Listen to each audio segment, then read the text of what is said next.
My voice is partially gone because of yesterday's stream. Covered the election for almost 8 hours straight. What a crazy race. Some of those states were very close to going either way, and then slowly but surely, Trump took the lead. A lot of big battleground states like Arizona, battleground states like Pennsylvania, a lot of very interesting swing states that have gone to Donald Trump. I'm not exactly sure what is going on here, but I would assume Arizona, Nevada, and Alaska all went to Trump as well. What a fucking crazy night. What an absolute crazy night that happened. Let's get into I only have a couple clips today.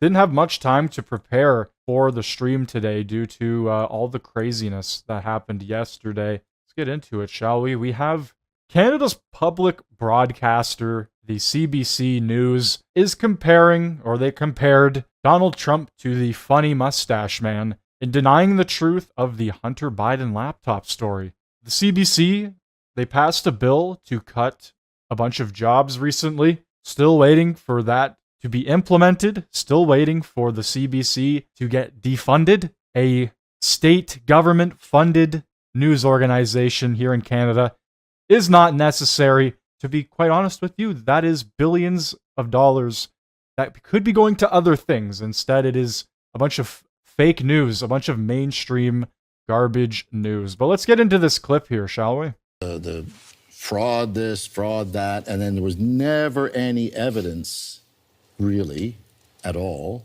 And yet people seem still willing to take his word, theoretically, that the fix was in.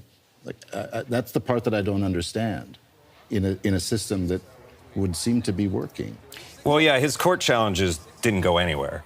The argument J.D. Vance has made subsequently is that, okay, well, it might not have been rigged at the ballot box, but they did suppress a laptop that would have changed votes. We know that. They did change voting rules all over the place. That's not true. Let's not spread misinformation on air. That's not true. It's absolutely true. It's We have public polling for it. That's not true, which is why there's been no litigation around it and no one's been held liable for that. There's been absolutely no I'm talking about a media narrative fraud. story. I'm not talking about actually rigging of an election. That's the J.D. Vance argument. I'm just giving you J.D. Vance's argument. But yeah, you're right. It does undermine, it does create long-term problems for the Republican Party to not believe in the vote. The voting system that has been set up. Some of the states have taken action. Georgia's fixed up, their system a bit.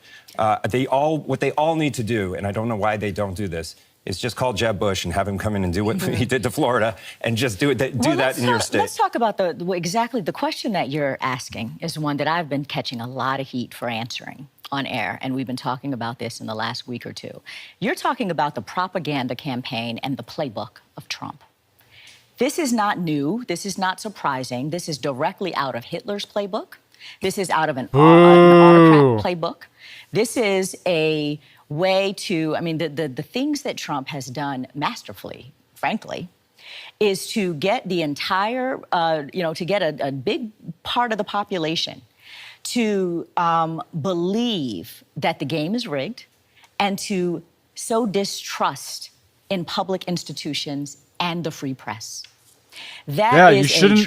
This is exactly why nobody believes anything you say anymore. This is why you have lost all credibility as a news association. You're an absolute joke. You are so incredibly biased. You can't sit there and look at it from any other perspective but the simple fact that Donald Trump is equal to the funny mustache man. These people are deranged. It's just truly sad. He lives rent-free in their head. They demonize him in every aspect they can. This is just pathetic from the CBC, and I can't wait for each and every single one of these people to get cut, for the CBC to be defunded, for it to be abolished, and to free up billions of dollars, Canadian taxpayer dollars, by the way, funded by the government, the CBC, pure garbage. This happened yesterday, and I would assume it's probably still up today. The Manulife building in Toronto this morning. Lest we forget. What a beautiful memorial. What a beautiful setup. A patriotic setup for Canada.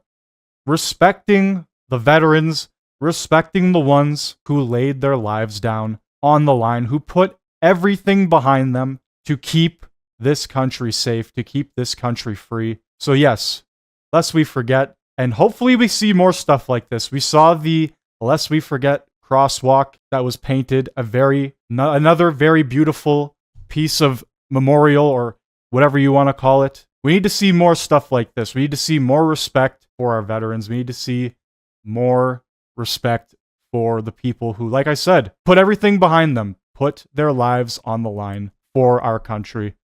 This is a beautiful, beautiful picture, beautiful memorial. We need to see more of it here in Canada. More respect for the veterans, more respect for our troops. And if you want my honest opinion, we need to respect them more than just in November, because when it comes down to the day of Remembrance Day, a lot of people just forget and they don't remember. So we need to push remembrance beyond just November, because the people right now in our country are forgetting.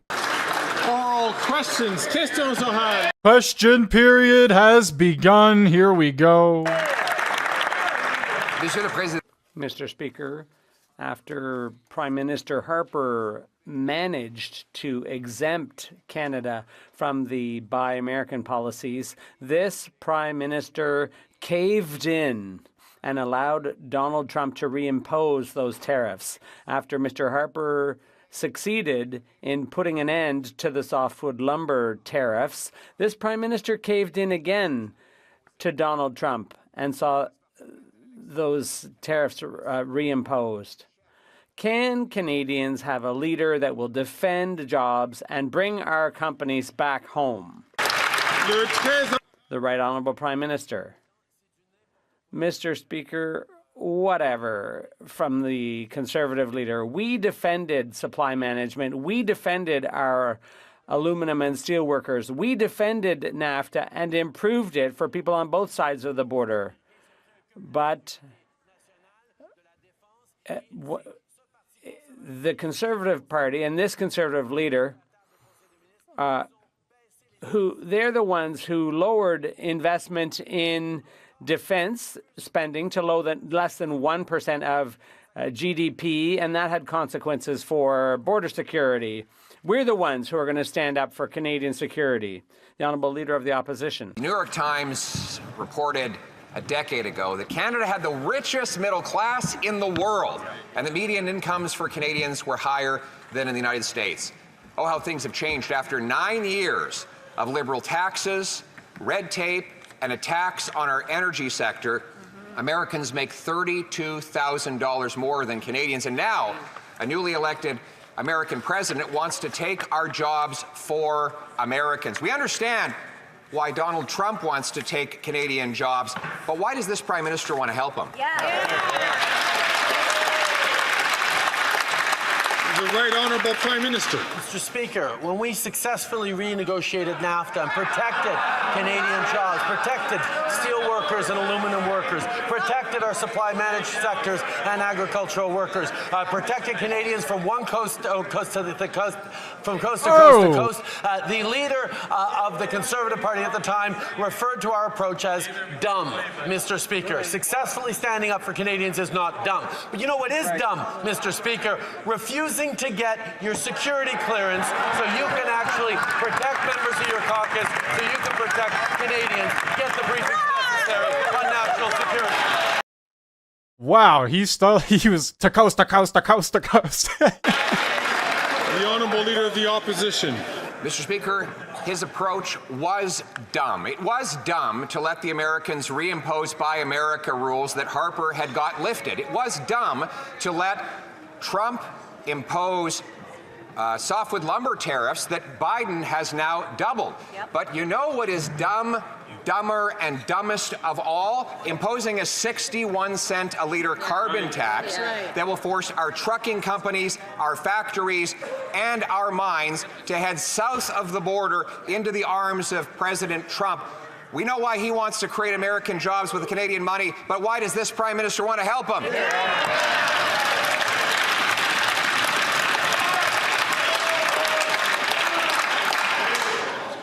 The Right Honourable Prime Minister. Mr. Speaker, we stood up and protected Canadian jobs, Canadian industry, and Canadian trade.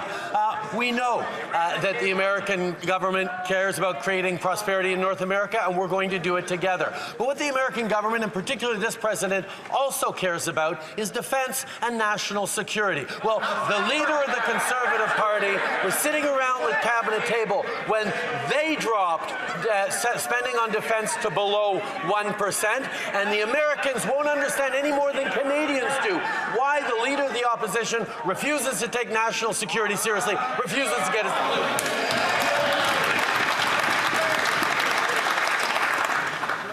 Colleagues, I know it's Wednesday. It's Oh. really important, though, that we have an opportunity to only recognize the person who's speaking at a time so that the speaker... Greg seems to be in a can good hear mood. what's Let's going see on. how long this lasts. The Honourable Leader of the Opposition. Mr. Speaker, maybe the reason why Conservatives were able to get rid of Buy America and softwood lumber tariffs is because we helped the Americans crush the Taliban and ISIS, whereas this Prime Minister couldn't even shoot down a Chinese weather balloon over northern Canada.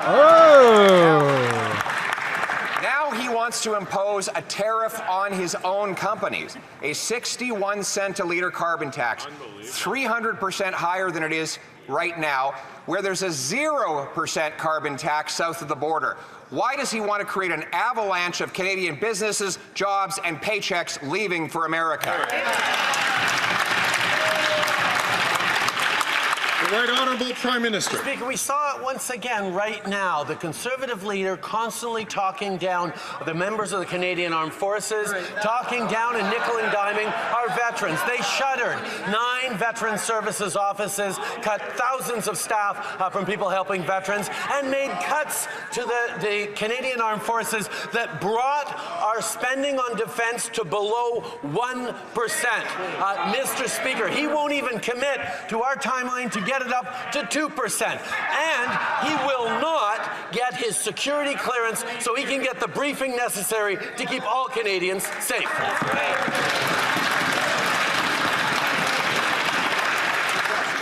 The Honourable Leader of the Opposition.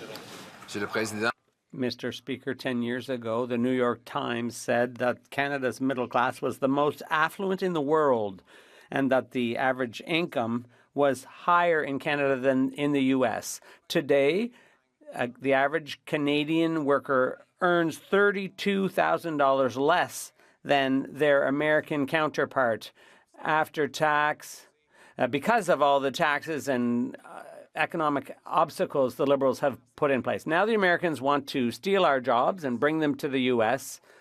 Can there not be an election so that Quebecers can choose who is going to defend their jobs? The Right Honourable Prime Minister. Mr. Speaker, Canadians remember very clearly what Stephen Harper's approach was, which was to bow down to the Americans.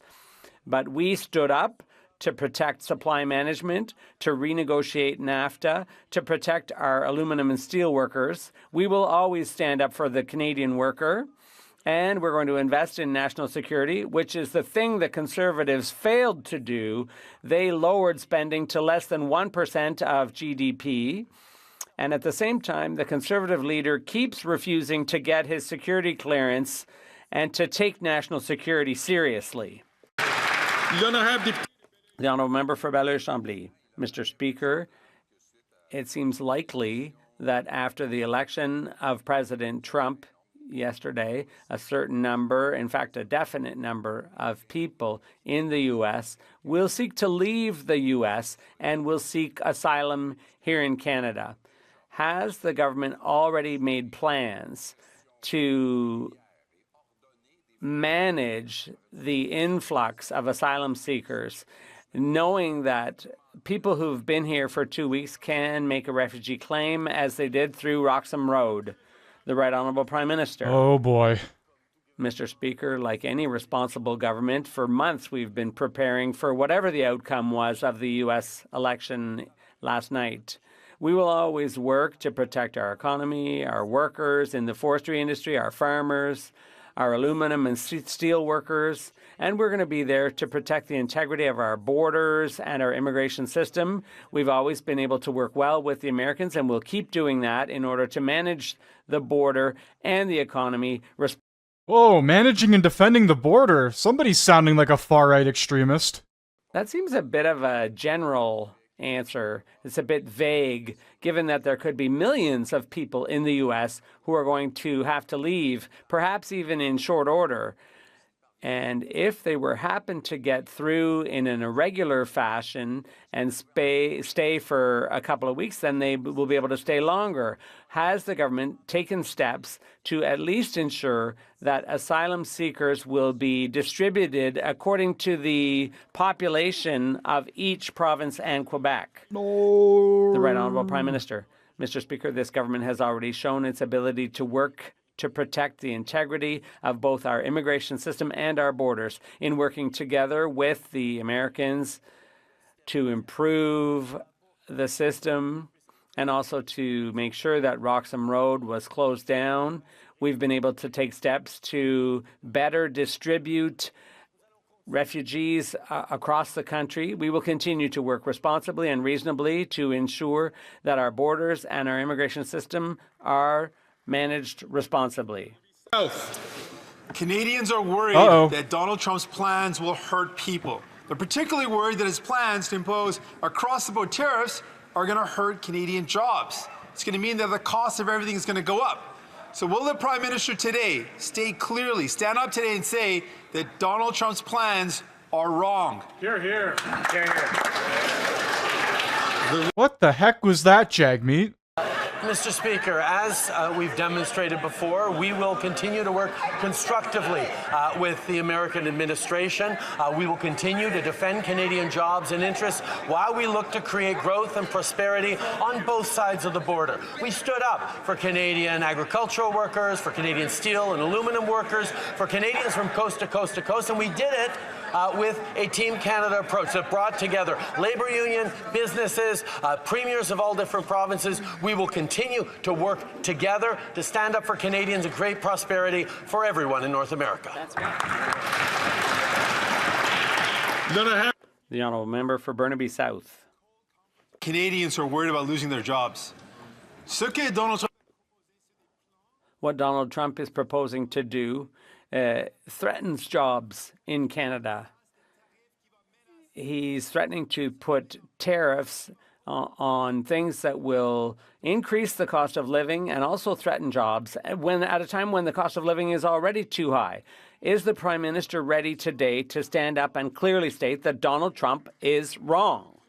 The Right Honourable Prime Minister. Mr. Speaker, when Mr. Trump, during his first term as president, threatened to rip up NAFTA, we were able to work with him not just to defend workers and the Canadian economy, but also to improve the deal to create opportunities for everyone in North America. We will continue to work responsibly to defend the values, interests, and jobs of Canadians, while at the same time knowing that we can do this together to create more prosperity all across North America. The Honourable Leader of the Opposition. After Mr. Harper managed to get rid of the tariffs on softwood lumber, this Prime Minister caved in and allowed those tariffs to be reimposed, and now they've been doubled by Mr. Biden. President Trump is threatening to go even further. There are already hundreds of workers in the Saguenay who've lost their jobs because this Prime Minister caved in. When will there be an election so Canadians can choose a Prime Minister who will defend our jobs and bring back good paychecks